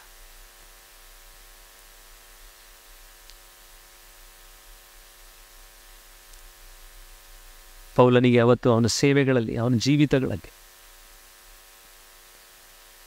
ಆ ಎಲ್ಲ ವಿಧವಾದ ಸಕಲ ವಿಧವಾದ ಸಂಕಟ. ನಾನು ಮತ್ತೊಮ್ಮೆ ಆ ಜೋನಿ ಎರಿಕ್ಸನ್ ಹೇಳಿದ ಮಾತನ್ನು ನಿಮಗೆ ಜ್ಞಾಪಿಸ್ತಿದೆ. ದೇವರು ಒಂದು ವೇಳೆ ನಮ್ಮನ್ನು ಗುಣಪಡಿಸದೇ ಇರ್ಬೋದು, ಆದರೆ ನಮ್ಮ ಸಂಕಟಗಳಲ್ಲಿ ದೇವರು ನಮ್ಮನ್ನು ಗಟ್ಟಿಯಾಗಿ ಹಿಡ್ಕೊಳ್ತಾರೆ. ಯಾವಾಗೆಲ್ಲ ಸಂಕಟ ಹೆಚ್ಚಾಗುತ್ತೋ ದೇವರ ಸಂತೈಸುವಿಕೆಯ ಅಪ್ಪುಗೆ ಇನ್ನೂ ಹೆಚ್ಚಾಗುತ್ತೆ. ಅದು ಅವಳ ಮರಿ ಮಾತಲ್ಲ, ಅವಳ ಜೀವಿತದಲ್ಲಿ ದೇವರ ಅವಳಿಗೆ ತೋರಿಸಿದಂಥ ಅನುಭವದ ಮಾತು. ಇವತ್ತು ಬೆಳಗ್ಗೆ ದೇವರ ಹತ್ರ ನಾನು ಹೇಳ್ತೇನೆ, ನೀವು ಯಾರು ಕೂಡ, ನಾನು ಕೂಡ ಜೋನಿ ಎರಿಕ್ಸನ್ ಥರ ನಮ್ಮ ಜೀವಮಾನವೆಲ್ಲ ವೀಲ್ ಚೇರ್ನಲ್ಲಿರೋರು ಯಾರು ನಗೋದನ್ನು ನೋಡ್ಲಿಕ್ಕೆ ಸಾಧ್ಯ ಇಲ್ಲ. ಆದರೆ 74 ವಯಸ್ಸಿನ ಅವಳು ಇವತ್ತಿನವರೆಗೂ ಆ ಸಂಕಟವನ್ನು ಫೇಸ್ ಮಾಡಿರೋದು ಹೇಗೆ ಅಂದರೆ ದೇವರ ಸಂತೈಸುವಿಕೆಯಿಂದ. ಕೈಗಳನ್ನೆತ್ತಿ 1-2 ನಿಮಿಷ ದೇವರನ್ನು ಆರಾಧಿಸ್ತೀರಾ? ದೇವರೇ, ಇವತ್ತು ನಾನು ಹೇಳ್ತಾ ಇದ್ದೀನಿ, ದೇವರೇ, ಓ ರಾಬಾ ಶಕಲ, ನೀವು ಒಂದು ವೇಳೆ ದೇವರಿಗೆ ಭಯಪಟ್ಟು ನಡೆಯೋದಾದರೆ, ನಾನು ತಾಳ್ಮೆಯಿಂದ ಹೇಳ್ತಿದ್ದೀನಿ, ನಿಮ್ಮ ಮನೆಗಳಲ್ಲಿ ನೀವು ಎಲ್ಲಿ ಅವಮಾನ ಪಟ್ಟರೋ ಅಲ್ಲೇ ನಿಮ್ಮನ್ನು ಸಂತೈಸಿ ಯೆರೂಸಲೇಮಿನಲ್ಲೇ ನಿಮಗೆ ದುಃಖ ಶಮನವಾಗುವುದು. ರೋಷೇಖಿ ಲಾಪಾಸ್ ಅಂತ ಒಂದಿಬ್ಬರಿಗೆ ಪವಿತ್ರ ಆತ್ಮನ ಇವತ್ತು ಬೆಳಿಗ್ಗೆ ಹೇಳ್ತಿದ್ದಾನೆ, ನಿನ್ನನ್ನು ಯಾವ ಊರಿನಲ್ಲಿ ಎಲ್ಲಿ ನೀನು ಹೋಗಬೇಕಂತ ಹೆದರ್ತಿದೆಯೋ ಹಾಲೆಲೂಯ. ಅದೇ ಸ್ಥಳದಲ್ಲಿ ಇನ್ನು ಅವಮಾನವನ್ನು ನಾನು ನೀಗಿಸುವಂಥ ದೇವರಾಗಿ. ಹಾಲೆಲೂಯ.